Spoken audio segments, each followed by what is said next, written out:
No, it sounds pretty good. Welcome to the program, and do share with us, though, about your incredible journey that you've been on for the past several years with your beautiful daughter, Ruby, you and your family. Well, first, thank you, as always, promoting and persevering constantly for the industry. That's amazing. We need a voice, and the voice needs to be heard, and you've given it a format. And everyone in the community who knows about you, thank you. That's so sweet. Yes. So I'm actually driving, and I'm going to try to pull off on the side of the road and finding my best connection spot so I can hear you. So if I ramble and I keep talking, it's just because I can't hear you because you're breaking up. But to talk about Ruby, I know that we've shared with your listeners before her story and her journey. No. This is a new audience, so they haven't heard the story or your journey. We have a lot of new people, so so go right ahead. Well, welcome to all the new listeners. So she was born with the cord wrapped around her neck several times. That deprived her from oxygen and developing her brain. We didn't know it at first that she was going to be so handicapped. Ruby now is 15. In fact, she turned 16 on the 10th of this month. Wow. She doesn't talk. She is ambulatory, so she walks. She can't feed herself, but she can express and communicate in other ways. She smiles, she laughs, she giggles. She lets us know when she's hungry. She'll open up a cupboard shelf and attempt to grab a glass so she knows she's thirsty. We know she's thirsty. But my theory has always been, if I'm hungry, she's hungry. If I'm thirsty, she's thirsty. If I have to go to the bathroom, she more than likely goes to the bathroom. So you're always thinking, when you have a child with special needs, you're always, in the back of your mind, it never goes away. You're always thinking about what can I do for them? Particularly, my thought was, how can I help Ruby? She suffered from lots of infantile seizures, and then every once in a while, a very large seizure that we'd end up in the hospital. We tried everything, but the first big journey that I took was we did hyperbaric treatment, and I'm not quite sure if your listeners know what hyperbaric treatment is, but you go. We would go into a chamber. It would just be Ruby and I, and Ruby would receive oxygen through a face mask, and we would go down. When we say go down, we would go. The oxygen level would shift. Our atmosphere would change as if we were 2 atmospheres below sea level. Yes. And we did that for 70 straight dives. And while I would do a dive in the morning, and then I would immediately take her to a program, and it was a Polish-style program. It was called Europede. They're still in existence in the Metro Detroit area. And it was like therapy where they would put a harness on her, and she would bounce. They would just do muscle patterns, memorizing, trying to pattern her brain to know that when the left leg moved or when she jumped up, the reaction that she would get. So we would do that for 2 hours after 2.5 hours of hyperbaric treatment. And she started to walk right at the very end of about her 70th dive. So she would take a step, and then we would remove the strap from her, and then she would take a step, and she'd take a step. So we patterned. And I can't say that it was 100% from the hyperbaric, but the concept is with hyperbaric is you're reducing the size of the oxygen molecule, and you're spreading that intense oxygen through the body, through the brain. They use hyperbaric for many things. But we used it to try to encourage some type of neuroplasticity in Ruby's brain. And I am convinced. And as a parent, you'll do anything. You'll try anything. Absolutely. It sounds like you've done everything possible, but the seizures were still occurring. And I don't want we don't want to run out of time, because you did something that many parents would say, I don't know, do I want to give my child CBD? Tell us when you heard about the CBD and possibly an opportunity to help Ruby. Yeah, and that was this incredible, informative Dr. Gupta had done a special on Charlotte's Web. That's right. You got it. The little girl Charlotte. Yes. Yep, and people were moving literally to Colorado because it was you were breaking every federal crime on the planet, trying to figure out a way to get that plant-based, extremely effective molecule into children specifically. That's why we did it for Ruby, was because we felt it was safe because it was from the hemp plant. We saw results that were surprising, that other parents were doing it, and there was one statement and testament after another that these parents are quitting their jobs, selling their homes, and moving so they can have access to this Charlotte's Web, which is crazy. So sometimes laws work against us on a very large level, but as a parent, we just persevered.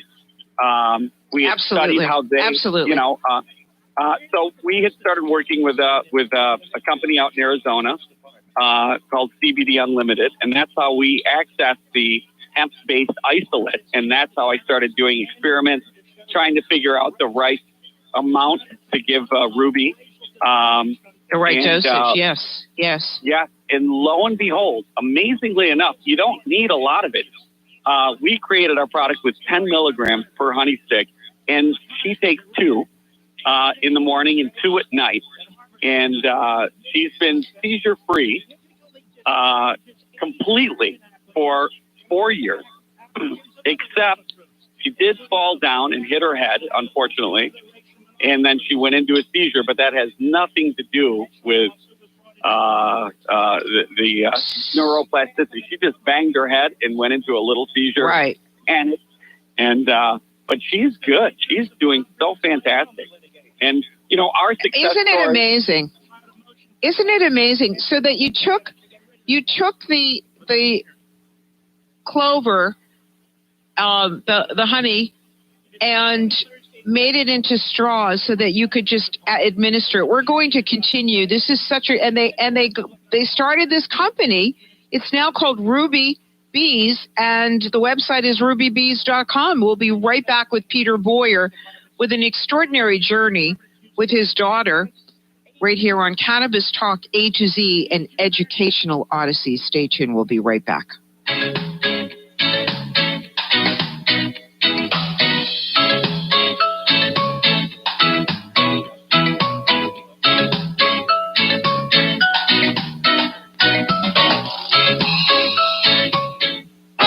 Now easier than ever to take WBTN with you wherever you go. Whether your smartphone is Apple or Android-based, we now have new apps available for you at Google Play and the Apple App Store. Just type in WBTN in the search bar and up we pop. Just download the app and we're available wherever and whenever you want to tune in.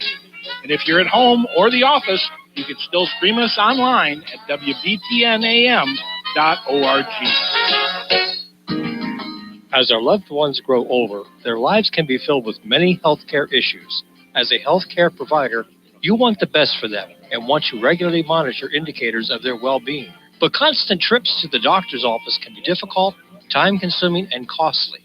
Now there is a program available to seniors in Washington County and the town of Hoosick that provides weekly visits by a pair of trained EMTs to monitor your loved one's vital signs and make written reports to their primary care physician. And it's free of charge. The Southern Washington County, Northeastern Rensselaer County mobile health care system is being provided by the Cambridge Valley Rescue Squad, the Eastern Greenwich Rescue Squad, the Salem Rescue Squad, and the town of Hoosick Rescue Squad. To qualify, senior residents of Washington County and the town of Hoosick must have a primary care physician and cannot be receiving in-home nursing care. For more information, call 518-677-8211. If you spend $1 at a national chain store, only a few pennies stay in our community. But most of $1 spent at one of our hometown businesses stays right here. That dollar continues to work, supporting your neighbors, your town, and eventually even you. At WBTN AM, we believe in supporting our local economy by shopping at our hometown businesses. Join us in keeping our towns vibrant and sustainable. Shop local. The weather on WBTN AM is brought to you by the Bank of Bennington. Your money stays here, works here, and that makes a difference. And welcome back. This is Cannabis Talk A to Z, an educational odyssey. Peter Boyer is our guest today. What an extraordinary story. Imagine having a severely handicapped child. You will do anything and everything in the world. We heard about the journey that Peter and his family have been on for over 16 years now, trying to get relief for Ruby. And it was through the educational series that Dr. Sanjay Gupta has shown on CNN and all over now. You can Google it and see it. It's Weed 1, 2, 3, and I think there's also a 4. And in one of them, it was Charlotte's Web, and I think it was the very first one, where the Stanley brothers tried to find a solution, and they named their company after Charlotte. It was called Charlotte's Web, and they're now billionaires over it. But you know, they did save Charlotte for a very long time, and unfortunately, Charlotte did succumb to COVID-19, and she passed away several months ago at the early days of COVID. But Peter Boyer started giving Ruby small doses of CBD. No THC in it, Peter, just the CBD? That is correct. From the hemp plant, and it's the isolated molecule. They call it CBD isolate. It comes in a powder form. It's tasteless. For the most part, it's odorless. And it is a great delivery for the honey. It doesn't settle in the honey. So when we make the product, we test the CBD and get that certificate of analysis, and then we introduce it to the honey, and then we get that tested, and then we randomize test the honey stick periodically just to make sure that we're at our level of 10 milligrams of CBD per stick, which gets a little tricky. And it took us quite a while to figure out how to make sure that the CBD didn't settle, that it stayed floating, that after the honey will crystallize a little bit, because natural honey will crystallize, that it doesn't affect or impede the CBD itself. So it was a long couple of years of trial and error, and now we're very happy with the product. It has a shelf life for pretty much forever. Honey does. And honey itself is so good for you. The properties behind honey are medicinal. And then you combine that with the anti-inflammatory properties of the CBD. And inflammation is such an issue with, all of us. We all have inflammatory situations, and some diseases or ailments, are caused by the inflammation. So anytime you can mitigate any of that, you're just doing yourself a big favor, I feel. Right. And so a little bit of CBD every day helps with stress. There's so many tremendous benefits. But what you've done, I think, is so brilliant is that many people do not like tinctures. They don't like playing around with the pills. To put it in a straw filled with honey is so brilliant. Oh, thank you. And who doesn't love honey? Who doesn't love honey? If you just do a little study on honey itself, it is such a brilliant. Those bees, you've got to love the bee colonies. They're amazing, and what they do for us. And as kids, I grew up on farms. I grew up in a small town, in Michigan, and they would a lot of times before the hybrids came out, where they didn't need to cross pollinate, they'd bring in these bees to the orchards, and everybody was so threatened by them. And as you grow, you get older, and you start learning about things and the way the mechanics of nature work. And now you look at a bee and you just think, I love you, bees. I mean, you're really doing an amazing job for nature. Oh, absolutely, Peter.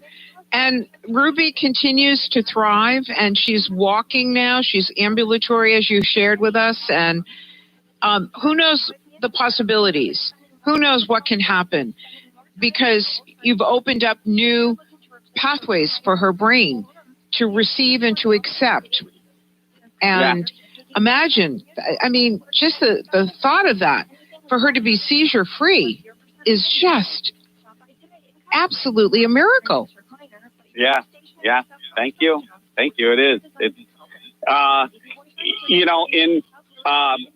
don't know if you've ever witnessed a person having a seizure.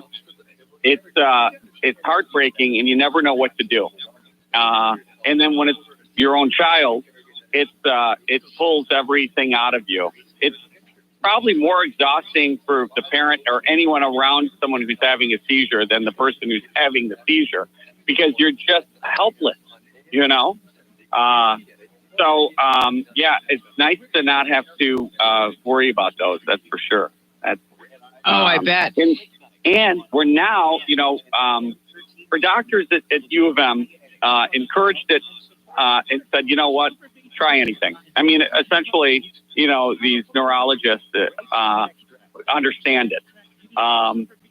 These guys have studied almost everything, and they know, what is going to help mitigate seizures. And when I was going to U of M and talking to our doctors, they said, give it a shot, give it a shot. So they are always, pressing me for information on Ruby bees. And so how's it working? I see she hasn't had a seizure. Impressive. So now we're rolling back. She still supplements a little bit of seizure medicine in the morning, but her pill volume that she used to take is about 20% of what it used to be. So I don't like pushing all those pills through anybody because I think it makes an impact on your kidneys and your liver and everything else, where honey and CBD, it's a phytonutrient. It's natural. Your body is digesting it, and it's just, I think, much more effective. Another story, real quick. Yes, if you were please. to ask a young person, like my youngest daughter, I asked her the other day. We were talking about nutrients and where they come from, and it was a great little quiz. And I asked her where vitamin C came from, and her answer was a gummy. We've reduced ourselves down to the level. We've just dumbed things down to the point where everything is put into a gummy now. Yeah, it's true. It's crazy. I was reading about turmeric, and I was thinking of making another honey stick with CBD and then adding another strong natural plant-based anti-inflammatory. And turmeric is such an amazing compound, a root. It is unbelievable. And when you start reading about it, there's some very strong medicinal benefits behind turmeric. That's for sure. Yes, very much so. It's a wonderful, all of these anti-inflammatories, we're now looking at plants the way we never have before. And I have to tell you, though, I just love your story. Congratulations on Ruby Bees and continued success. We will continue our conversations with you and Ruby Bees, because I just love this story. It's such an inspiring and wonderful story. The best of luck, and we will be back in just a moment. Thank you so much, Peter. It's Frankie Boyer, Cannabis Talk A to Z, and Educational Odyssey. Next week on NASCAR Live, we're talking dirt at Bristol. I'm excited about it. I've only raced twice on dirt. Both of them were at Schrader's. Schrader used to have a charity race out in Missouri. I did that a few times. It's going to be a learning curve for sure, but I look at it as Bristol's been our worst track for the past couple of years. Why the heck not lay down dirt and see what we can do this way? So I think it's going to be fun and, a new challenge, something different. Hi, I'm Mike Bagley. Join us for NASCAR Live, Tuesdays at 7 on the Motor Racing Network. The loss of a loved one is never an easy thing. Amidst the emotions and confusion, it's nice to know that someone is there for you in your time of need. EP Mahar & Son and Mount Anthony Cremation Service offers pre-arrangement planning, helpful guidance, and needed support. They will walk you through each choice and explain the process, step by step. Should your family find itself in need of their services, they will support you the way that they have supported so many others in their time of need. EP Mahar & Son Funeral Home and Mount Anthony Cremation Service, 628 Main Street in Bennington, Vermont. Some plans shouldn't wait until tomorrow. Make your arrangements before there's a need to. EP Mahar & Son Funeral Home and Mount Anthony Cremation Service. Call them at 442-2516. That's 442-2516.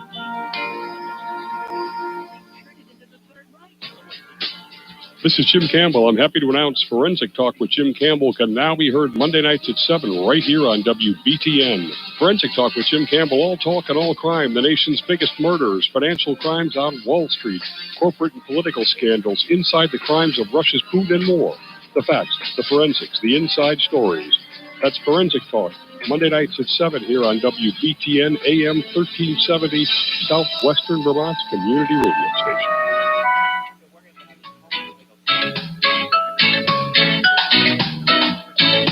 And welcome back. It is Frankie Boyer, Cannabis Talk A to Z, an educational odyssey.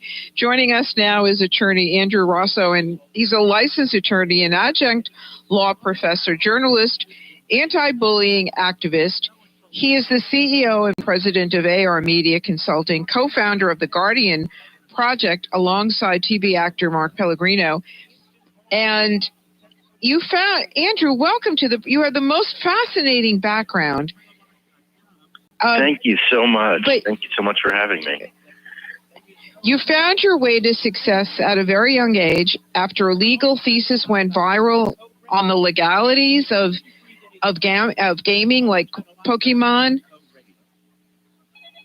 Yeah, when Pokemon Go first came out in 2016, I was around 26, 27 years old, but I grew up with Pokemon, right? It was nostalgic. Right. And when it first came out, it was exciting. But, a few days into getting to know the game, playing it, running around with friends and other attorneys, I looked and said, this is going to be a problem, right? Because I come from a generation where, whether it was millennials or Gen Z, at one point, generation thought it was okay to eat Tide Pods, right? So that was, a problem. And I wanted to see what material was out there that could help inform and educate users that played these types of games. And that thesis went viral in the legal community and somehow ended up accidentally in the world of media and journalism, and fell in love with it. Wow, here you are. Tell us about your teaching, and because you are right now a professor and you explore involving law, which is cannabis and some other issues. Where are we? This is such a strange place, because the truth is that we have an industry that still does not allow banking. There's still not banking regulations. So it's almost, they say that we shouldn't be doing cash in this country because it's considering laundering. You can do that so quickly and easily. And yet the cannabis industry does not allow, banks won't allow you to use them for banking services. So it's kind of this dichotomy going on. Yeah, very, very much so. And that's a good point. And, the problem when it comes to the world of digital banking or digital currency as we now know it, is that unfortunately, when we hear the term Bitcoin or crypto, there seems to be this negative connotation around the word, and that yes, stemmed very from, much so. Yeah, it stemmed from the Silk Road many years ago with Ross Ulbricht, who had created basically the Amazon of drugs, right? Anything that you ever wanted to find online other than child pornography and murder for hire, you could get on the Silk Road. And the only way to transact with other anonymous users was through the use of Bitcoin. And after that large, international operation of bringing this site down, Bitcoin just had this negative connotation, when in reality, that was just one case usage of it. In fact, Bitcoin and crypto have a very positive effect, or can have a positive effect, if it's used for the right purposes. So to your point, when we're talking about cannabis and this dichotomy, it is strange to see that these newer technologies seem to be a fit for evolving and growing the cannabis space, but regulators and banks don't like it. And my opinion is that these regulators and the banks don't understand digital money, and they don't understand really why cannabis is still it can be a positive influence for the generation. It's not about addiction. It just isn't. One of the other bits of contention that I have is that, Andrew, as a lawyer, you understand, we have more people in prison from past offenses with cannabis. Wouldn't it be wonderful if we could free them and free up the penal system? Because we're talking about hundreds of thousands of lives that are still incarcerated, and not everyone has a Kardashian to help them get out of jail.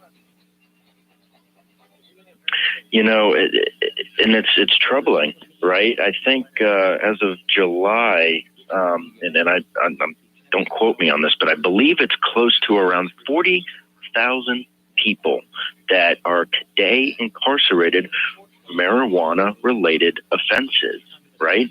It's mind-boggling, because the cannabis industry, the legal cannabis industry, is booming, right? We're watching state after state finally get into the realm of what it means to legalize, how it is going to be legalized, the requirements around that. Cannabis companies are making really, really healthy profits. But the problem is that with 70 million people in the country with criminal records, and the problem with the, quote, second chance program, right? They get out. The idea is rehabilitation to restore balance. A lot of them have trouble finding a job because of their record. Well, this space can really provide opportunities for those who have been incarcerated for cannabis-related offenses to re-enter the workforce and put their passion, support for cannabis to good use without causing harm to others. So it's very troubling. And, hopefully this will change in the future. Oh, I'm hoping it will. But you do see that we have these three different worlds going on. We have the world of CBD. We have the world of cannabis with THC in it. And then we have medical marijuana, and now recreational in many states. My question to you as a lawyer, how long is it going to be in your opinion, till we figure out the entire landscape? Will it be another 5 years when we have to see legalization throughout the board? Because now we're seeing that in the midst of this COVID mess that we have in our hands with the economy, that one of the bright lights has been the dispensaries, has been the cannabis facilities that are pumping money back into these small communities that need it so desperately. Yeah, you know what? It's interesting to think, because and this is a bold statement I'm about to make, and I've said it several times, and I stand by it. As an attorney, I'm 31 years old. I grew up with the digitization of music, the birth of peer-to-peer file sharing, the birth of social media, right? Before Facebook, there was MySpace. Before MySpace, there was Zynga, and that's with an X, right? So watching the evolution of technology and the legalities surrounding attempted regulation of it over the years has been, I guess the word is interesting, troubling in many facets. But when we're talking about these different categories, whether it's CBD, recreational, medicinal, right?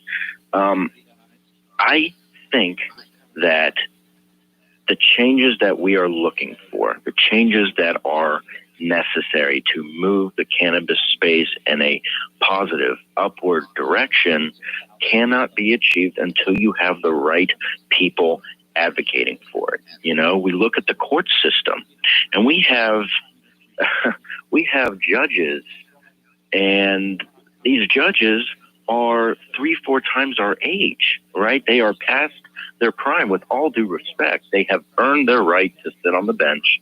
They have certainly done their time and helped hopefully make some really positive judgments.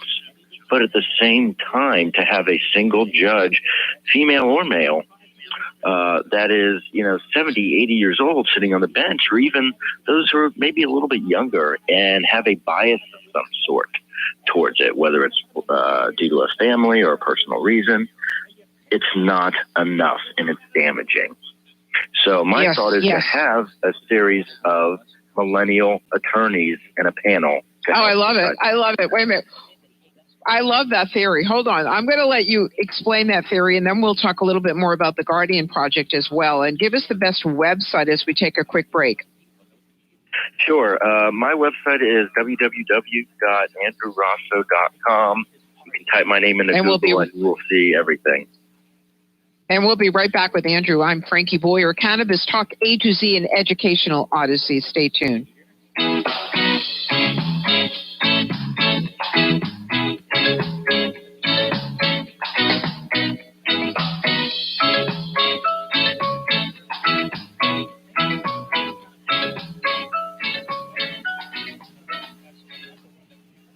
NASCAR heads to Atlanta. Start your engine! It's the Folds of Honor Quick Trip 500. On the break, it is Chase Elliott in his tire tracks. Joey Logano. On a 3-wide racing deep in the pack, 4 wide in turn 2. Here comes Truex to the lead, all 4. Truex trying to make the outside line work. Got a car going around. The Folds of Honor Quick Trip 500 from Atlanta Motor Speedway. Sunday at 2 p.m. on PRN. The Performance Racing Network.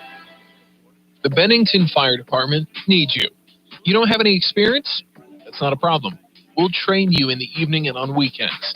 Don't feel up to fighting a fire? We also need help with fundraising and upkeep of the fire station. See, there's more to a fire department than just being a firefighter. To volunteer, please call us. 802-442-1051. Again, that's 802-442-1051. Your community needs you. So these days we're taking out instead of dining out. Takeout friendly. Meat with pickles and a house-made biscuit, touchless, curbside. Maybe instead we're staying in and cooking in. A third to a half cup. Can I use Nutella? Ooh. It is a good time to eat and drink well. You're not only being good to yourself, you're helping local business. So let's compare recipes and take out with me, the food dude. Bruce Newberry, Wednesday evening 6 to 8. Brought to you by the Waybury Inn. AM 1370 WBTN.